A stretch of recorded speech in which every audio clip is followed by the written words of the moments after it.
कल ही मैं एक वीडियो देख रहा था जिसमें एक साइकोलॉजिस्ट बता रहे थे कि किस प्रकार हमारे आसपास चाहे वो कोई सा भी देश हो, मानसिक परेशानियाँ या मानसिक बीमारियाँ बढ़ती चली जा रही हैं। मुझसे कई सारे मेरे साथियों ने ये अनुरोध किया कि मैं मानसिक परेशानियाँ या मानसिक ऊर्जा और चंद्रमा के साथ क्या संबंध है, उसके ऊपर एक वीडियो बनाऊँ। निदान प्रणाम साथियों, मैं आज आपको मानसिक परेशानियाँ या हमारी मानसिक ऊर्जाएँ चंद्रमा के साथ कैसे जुड़ी हुई हैं, इसके विषय में इस चर्चा में बताने वाला हूँ।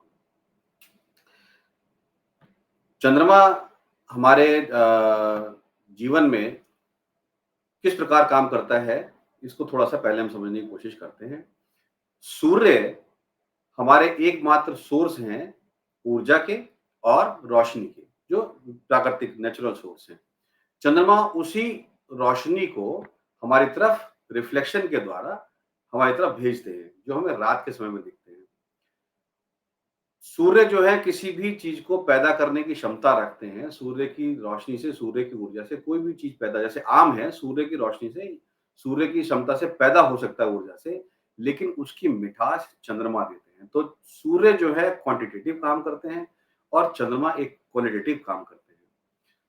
आपने अगर आप देखें पहले के समय में, जिन लोगों को मानसिक परेशानी होती थी, उनको अंग्रेजी में एक शब्द है, उन्हें लुनाटिक कहा जाता था। चंद्रमा को अंग्रेजी में या रोमन में लैंग्वेज में लूनर भी कहा जाता है। तो चंद्रमा का उस बीमारी के साथ संबंध बहुत पहले ही बहुत सारे रिसर्चर्स ने, डॉक्टर्स ने जोड़ा हुआ है कि कैसे जब चंद्रमा बढ़ता है और पूर्णिमा तक जाता है, तो कैसे परेशानी या बीमारी बढ़ती चली जाती है और कैसे वो जब वो चंद्रमा घटता है, घटती हुई कलाओं में जैसे अमावस्या के पास आता है, तो कैसे डिप्रेसिव फेजेस बढ़ते चले जाते हैं। अब इसका हमारे मन के साथ इतना गहरा संबंध किस लिए है? तो हम ज्योतिष के अनुरूप अगर हम बात करें, तो चंद्रमा जो है ह ज्योतिष में हम कहते हैं चंद्रमा हमारे मन के कारक हैं, चंद्रमा माँ के कारक हैं, चंद्रमा जल के कारक हैं। तो अगर ध्यान से देखें तो हमारा जो शरीर है उसमें सबसे ज़्यादा चीज़ क्या है? ऑलमोस्ट 70% हमारे शरीर में पानी है, ठीक है? फिर मन एक ऐसी चीज़ है जो हमारे शरीर में नहीं है, हमारे शरीर मन के अंदर है। मन हमारे शरीर में नहीं है, दोबारा समझिए, मन एक ऐसी चीज़ है जो हमारे शरीर के अंदर नहीं है, हम उस मन के अंदर हैं। इसके विषय में हम कभी चर्चा करेंगे क्योंकि मैं एक क्लिनिकल हिप्नोथेरेपिस्ट हूँ। मैं मन के विषय में, लोगों के मन के ऊपर काम करने की मेरे को क्षमता प्राप्त है और मैं उसी तरीके से समझता हूँ और लोगों को बताता हूँ। उसपे हम विशेष चर्चा करके कि मन किस तरीके से काम करता है, वो आपको किसी अगली वीडियो में ज़रूर आपको बताऊँगा। तो हम मन के अंदर होते हैं। अब चंद्रमा का मन से कैसे जुड़ाव कर दिया गया? देखिए, हमारा मन एक ऐसी चीज़ है जो बहुत चंचल है। बहुत जल्दी हर पल उसके अंदर कुछ ना कुछ बदलाव पैदा होता रहता है। हर क्षण उसके अंदर बदलाव पैदा होता रहता है। चंद्रमा भी सारे प्लैनेट्स के अंदर अगर ध्यान से देखेंगे, चंद्रमा भी एक ऐसे प्लैनेट हैं जो सबसे तेज गति के प्लैनेट हैं, जो बहुत जल्दी-जल्दी उनके अंदर बदलाव पैदा होता है। तो चंद्रमा एक राशि में 2.5 दिन ही केवल रहते हैं और उसकी कलाएँ बढ़ती भी रहती हैं और घटती भी रहती हैं, जिसके पीछे बहुत सारी हमारी कथाएँ भी हैं, जो हमारी पौराणिक कथाएँ हैं, जिनके विषय में मैं आपको अभी बताता हूँ कि जैसे चंद्रमा का विवाह दक्ष प्रजापति की 27 पुत्रियों के साथ हुआ था। वो 27 पुत्रियों के साथ चंद्रमा केवल और केवल रोहिणी के साथ ज़्यादा रहते थे और बाकियों के साथ नहीं रहते थे। तो रेवती ने एक बार उनकी शिकायत कर दी दक्ष प्रजापति से और दक्ष प्रजापति ने चंद्रमा को श्राप दे दिया कि जाओ तुमको क्षय रोग हो जाए, यानी कोढ़ हो जाए और तुम्हारी मृत्यु हो जाए। इस बात से विचलित होकर उनके पिता अत्रि ने और उनकी माँ अनसुईया ने बहुत बड़ा अनुष्ठान किया। मार्कंडेय ऋषि के साथ उन्होंने महामृत्युंजय मंत्र से भगवान शिव की आराधना की, पूजा की। तब भगवान शिव ने प्रसन्न होकर चंद्रमा को वरदान दिया कि वो जीवन दान उनको दिया गया। उसके साथ चंद्रमा को एक वरदान दिया कि चंद्रमा को उन्होंने अपने माथे पर रखने के लिए चंद्रमा को वरदान दिया। साथ में चंद्रमा को एक और बात कही कि क्योंकि उनको शाप मिला है तो उससे वो बच नहीं सकते हैं, इसलिए चंद्रमा 15 दिन घटेंगे और 15 दिन बढ़ेंगे। तो ये तो एक पौराणिक कथा है, लेकिन हम अगर एस्ट्रोनॉमिकली समझें, हमारी पृथ्वी झुकी हुई है अपने एक्सिस पे 23.5 डिग्री और सूर्य से जो रोशनी आती है, चंद्रमा हमारे चारों तरफ घूमता है, हम पृथ्वी पर से सूर्य के चारों तरफ घूमते हैं, जिसकी वजह से कुछ ऐसे एंगुलर कंडीशंस बनती हैं कि चंद्रमा पर जो रोशनी है, जो चंद्रमा हमें रिफ्लेक्शन देता है, वो पूर्णिमा के दिन पूरी रहता है, तो वो उस समय सूर्य और चंद्रमा एकदम आमने-सामने होते हैं।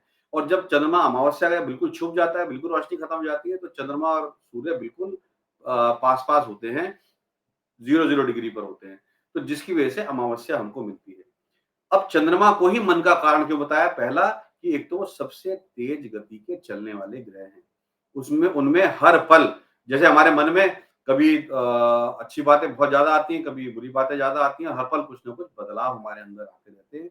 ऐसे ही चंद्रमा में हर पल कुछ न कुछ बदलाव आते हैं। एक तो इस वजह से मन से जुड़ा। एक और बहुत विशेष कारण है, अगर आप काल पुरुष की कुंडली देखें, जो मेष लग्न से शुरू होती है, तो चंद्रमा की जो राशि है, कर्क राशि, वो चौथे घर में आती है। चौथा घर हमारा माँ का घर भी होता है, हमारे मन का घर भी होता है, हमारी वास्तु का यानी हमारे भवन का घर भी होता है। हमारी इनिशियल जो हम शिक्षा प्राप्त करते हैं, विद्या प्राप्त करते हैं अपनी माँ से, उसका घर भी होता है। तो इसलिए भी चंद्रमा को मन के साथ और ज़्यादा गहराई से जोड़ दिया गया। फिर यह चीज़ रिसर्च करके देखी गई डॉक्टर्स द्वारा, बहुत सारे थेरेपिस्ट द्वारा कि कैसे जब चंद्रमा अपनी कलाएँ बदलता है, तो जो पेशेंट हैं, उनके ऊपर किस प्रकार का प्रभाव पड़ता है। देखिए, एक और चीज़ मैं आपको बताता हूँ, क्योंकि हम 70% जल से बने हुए हैं, हमारे शरीर में 70% जल है, तो चंद्रमा जो है उसके अंदर आकर्षण है। चंद्रमा की एक और क्वालिटी है, उसके अंदर बहुत गहरा आकर्षण है। सूर्य की रोशनी वो हमारी तरफ रिफ्लेक्ट करता है, लेकिन आकर्षित करता है। किस चीज़ को? वो जल को अपनी ओर आकर्षित करता है। जिसकी वजह से क्या होता है, हमारे अंदर जब भी चंद्रमा पूर्ण चंद्रमा होता है, तो आप देखेंगे समुद्र में भी ज्वार-भाटा आता है। समुद्र का पानी अपने लेवल से काफ़ी ऊपर उठ जाता है। जब अमावस्या होती है, समुद्र का पानी काफ़ी पीछे की ओर चला जाता है। तो चंद्रमा पानी को अपनी ओर खींचता है, यानी पानी को आकर्षित करता है चंद्रमा। तो हमारे अंदर भी जब शरीर का पानी है, वो आकर्षित होता है चंद्रमा के द्वारा, तो मन में बहुत तेज़ी से बदलाव आते हैं। जो हमारे मन की ऊर्जा है, अब देखिए मन की ऊर्जा को आप थोड़ा-सा और समझ लेते हैं। इस संसार की हर चीज़ ऊर्जा से ही बनी है। हमारा मन क्या काम करता है? हमारा मन 2 तरीके का काम करता है। एक उसके अंदर वो हमारे अनुभव, वो हमारे बातें उसके अंदर स्टोर रहती हैं, हमारे एक्सपीरियंस, इन्फॉर्मेशन उसके अंदर स्टोर रहती हैं, जो हमें अक्सर जिनकी आवश्यकता रहती है। एक हमारा कॉन्शियस लेवल माइंड होता है जिसके अंदर हमारी जितनी भाषाएँ हैं, जो एनालिटिकल हमारी चीज़ें हैं या हमारा गणित है, वो सब चीज़ें उसके अंदर स्टोर रहती हैं। अब जो हमारा मन है, वो शरीर के साथ जुड़ा हुआ है। ये 3 चीज़ें जो आपस में जुड़ी हुई हैं, हमारा मन, हमारा शरीर और हमारा मस्तिष्क। ये ब्रेन होता है। ज़्यादातर लोग इसको माइंड की तरह इसको लेते हैं, माइंड नहीं होता, इसको ब्रेन हम कहते हैं। तो जो brain, body and mind in 3 चीज़ों का कॉम्बिनेशन है आपस में। आप इस चीज़ को अनुभव कीजिएगा कि जब भी किसी को गुस्सा आता है, क्रोध आता है, तो क्या होता है? उसके शरीर में बदलाव आना शुरू हो जाता है। क्या? साँसें बहुत तेज़ चलती हैं, पल्स रेट बहुत हाई हो जाती है, ब्लड प्रेशर हाई हो जाता है, उसके अंदर एड्रेनल रश उसके अंदर बहुत ज़्यादा बढ़ जाता है। और किस बात से? कि मन में गुस्सा आया किसी भी बात पे, किसी भी दूसरे व्यक्ति के ऊपर। अब उस गुस्से से शरीर पे इफ़ेक्ट पड़ गया। अब आपको मैं एक और चीज़ बताता हूँ। आप यही काम बिना गुस्सा आए अपने शरीर से करना शुरू कर दीजिए। तो वो बदलाव आपके मन में भी आना शुरू हो जाएगा। तो ऐसे ही जब चंद्रमा पानी को खींचता है अपनी ओर, जब पूर्णिमा होती है, पानी खींचता है अपनी ओर, तो जो शरीर का बदलाव है, हमारे मन पे प्रभाव डालना शुरू कर देता है। और मन की जो ऊर्जा है, वो उसके जो विचार हैं, उसके अंदर जो भी कंडीशंस पैदा होती हैं, जिसकी वजह से जो लोग बीमारी का शिकार होते हैं, वो उस चीज़ पे ज़्यादा गहरा प्रभाव डालते हैं, जिसके कारण इस स्थिति में जब पूर्णिमा हो या अमावस हो, तो जो मानसिक रोगी है, वो और ज़्यादा इस चीज़ से परेशान होना शुरू हो जाता है। मन की ऊर्जा जब कोई भी मान लीजिए मेरे मन में विचार आया कि जी मुझे पैसा कमाना है, तो क्या होगा? मेरे अंदर से एक ऊर्जा निकलेगी। मन की भी अपनी एक ऊर्जा होती है। मेरे अंदर से एक ऊर्जा का प्रवाह फैलेगा।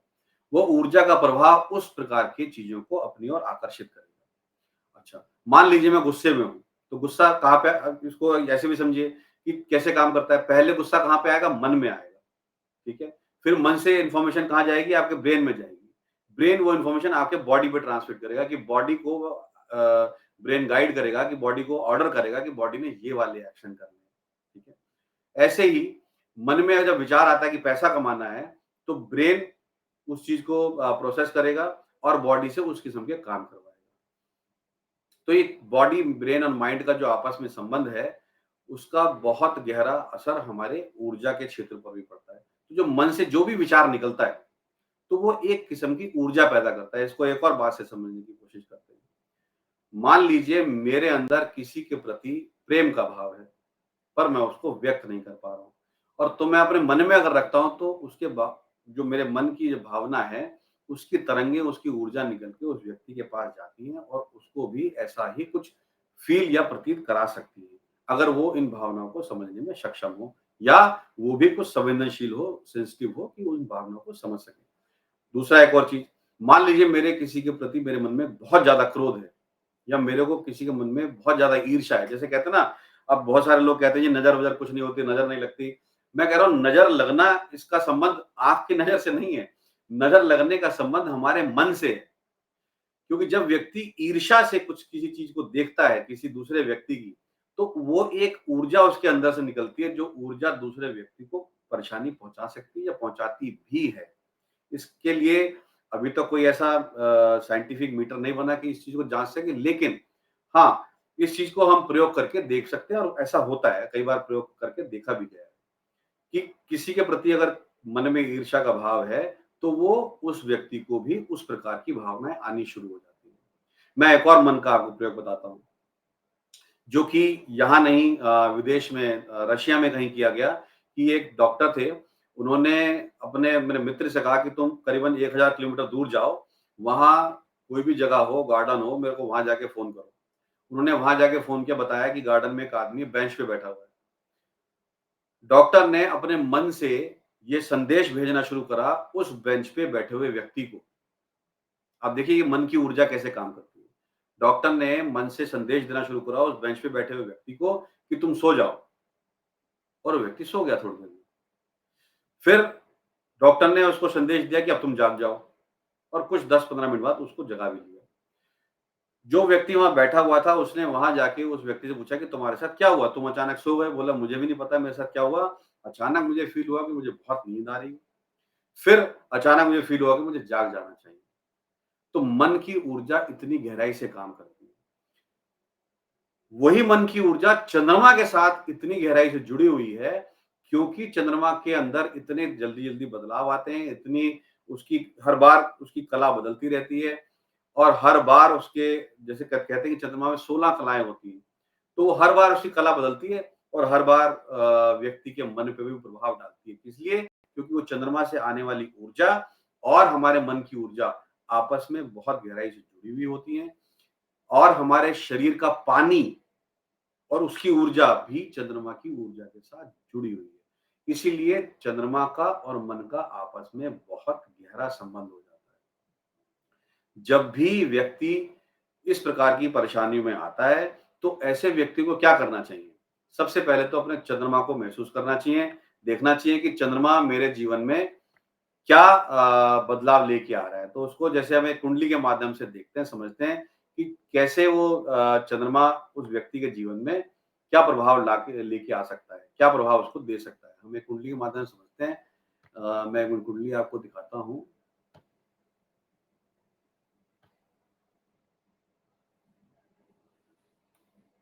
ये जो कुंडली आप देख रहे हैं, इसमें अगर हम ध्यान से देखें, तो चंद्रमा सप्तम भाव में बैठे हुए हैं। एक सेकंड, मैं ज़रा ठीक से देख नहीं पा रहा। हाँ, तो चंद्रमा जो है इस कुंडली में जातक के चंद्रमा इस कुंडली में जातक के अष्टम भाव में बैठे हुए हैं, मैं सप्तम भूल गया था। अष्टम भाव में बैठे हुए हैं, शनि के साथ बैठे हुए हैं। अष्टम भाव में जो राशि है वो चंद्रमा की नीच की राशि भी है। तो ये बता रहे हैं कि चंद्रमा का इस व्यक्ति के ऊपर प्रभाव वो इस प्रकार पड़ने वाला है कि चंद्रमा शनि के साथ भी बैठे हुए हैं, नीच की राशि में बैठे हुए हैं और अष्टम भाव में बैठे हुए हैं। तो ऐसे व्यक्ति के जीवन में मन के ऊपर इतना ज़्यादा प्रभाव होगा कि मन पहले से ही, एक तो बहुत ज़्यादा सोचने वाला मन होगा, हर चीज़ को ज़रूरत से ज़्यादा विचार करने वाला होगा, जिसको हम ओवरथिंकिंग भी कहते हैं। साथ में नेगेटिव भावना ज़्यादा सोचने वाला होगा। देखिए, नेगेटिव और पॉज़िटिव हमें दोनों चीज़ की आवश्यकता होती है। नेगेटिव से हमारे को हमारे जीवन में ये प्राप्त होता है कि हमें किस प्रकार की सुरक्षा का हमने इंतज़ाम करना है। ठीक है? ये बिल्कुल वैसे ही है कि व्यक्ति एरोप्लेन बनाया उसने, लेकिन ये भी सोचा अगर एरोप्लेन गिरेगा तो बचेगा कैसे? तो बचने के लिए पैराशूट का भी निर्माण किया गया। तो वो नेगेटिव की आवश्यकता होती है, लेकिन ऐसा नहीं कि उसमें बिल्कुल डूब ही जाएँ। लेकिन ऐसा व्यक्ति अपनी नेगेटिव भावनाओं में, चिंताओं में डूबा हुआ ही रहने वाला होता है। फिर क्योंकि चंद्रमा अच्छा देखिए, ये हम कभी बताएँगे कि उच्च और नीच से क्या प्रभाव पड़ता है? प्रभाव ये पड़ता है कि चंद्रमा जिस जन्म के समय में जिस डायरेक्शन से, एंगुलर सिचुएशन से ऊर्जा दे रहे हैं उस व्यक्ति को, वो एंगुलर ऊर्जा नेगेटिव ऊर्जा देने वाली ऊर्जा, यानी व्यक्ति उस नेगेटिव ऊर्जा को लेके ही पैदा हुआ है उस एंगुलर कंडीशन को चंद्रमा की। तो जातक के मन में कुछ ना कुछ परेशानी पहले से ही बचपन से जैसे कहते हैं ना, उसके डीएनए में ही वो एंटर्ड है वो चीज़। तो उसको आप डीएनए को इस तरीके से चेंज नहीं कर सकते। हालाँकि हिप्नोथेरेपी से हम डीएनए की सिचुएशंस को भी, उसकी इन्फॉर्मेशन को भी हम कुछ बदलाव पैदा कर सकते हैं। लेकिन आप पूरी तरीके से उसको नहीं बदल सकते हैं। तो वो अपने अंदर कुछ ऐसी ही चीज़ों को, बातों को लेके आया हुआ है, जिससे कि वो कुछ ना कुछ अपने मानसिक परेशानी से, उलझन से जुड़ा रहेगा। फिर अब जब जब भी क्योंकि चंद्रमा बहुत तेज चलते हैं, जब भी पूर्णिमा आएगी तो परेशानी ज़्यादा हो जाएगी। जब अमावस्या आएगी तो मन में डिप्रेसिव थॉट्स या डिप्रेशन की चीज़ें ज़्यादा हो जाएँगी। तो ऐसा व्यक्ति इन सब चीज़ों को ज़्यादा प्रभाव लेना शुरू कर देता है। लेकिन साथ में अगर गुरु की दृष्टि पड़ रही हो या और भी कुछ अन्य ग्रह बैठे हों, गुरु लगन में बैठे हुए हैं जैसे इनके, तो वो कहीं न कहीं उनको इस चीज़ से बचा लेते हैं, इससे इनका बचाव कर लिया जाता है। और उसमें हम अगर हम चंद्रमा के लिए कुछ हम अगर रेमेडीज़ भी साथ में कर लें, क्या कर लें?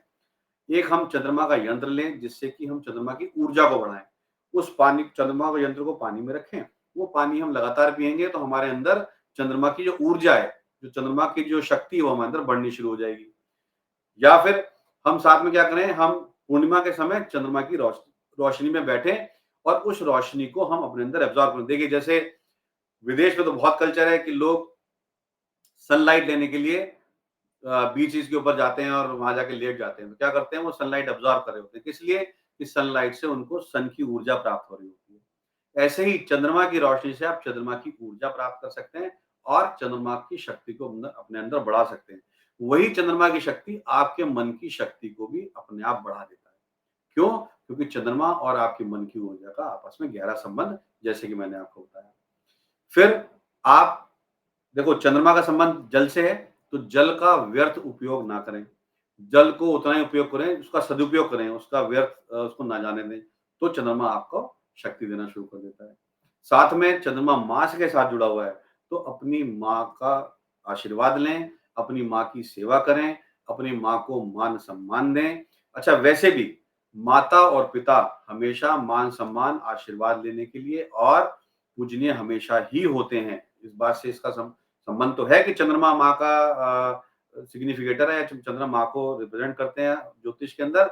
लेकिन माँ-बाप की अगर हम सेवा करते हैं, तो हमें वैसे भी हमारे जीवन में बहुत सारे कष्ट अपने आप दूर हो जाते हैं। लेकिन स्पेशली जिन व्यक्ति का चंद्रमा खराब है या जिनकी चंद्रमा की ऐसी स्थिति बन रही है, उन्हें अपनी माँ की सेवा ज़रूर करनी चाहिए और उनसे आशीर्वाद प्राप्त करना चाहिए। उनको महापिता के साथ या माँ के साथ स्पेशली झगड़ा बंद कर देना चाहिए। यूजुअली हम क्या करते हैं, हम जब बड़े होते हैं तो हम अपने अपने आप को समझते हैं कि हम ही बिल्कुल समझदार हैं और माँ-बाप से इस विषय पे झगड़ा भी कर लेते हैं। तो हमें क्या करना चाहिए, उनकी बात सुननी चाहिए, समझनी चाहिए और देखिए हम कहते हैं सुनिए और गुनिए, मतलब सुनिए और अपने अंदर उसको विचार कीजिए कि कितना सही है, कितना गलत है।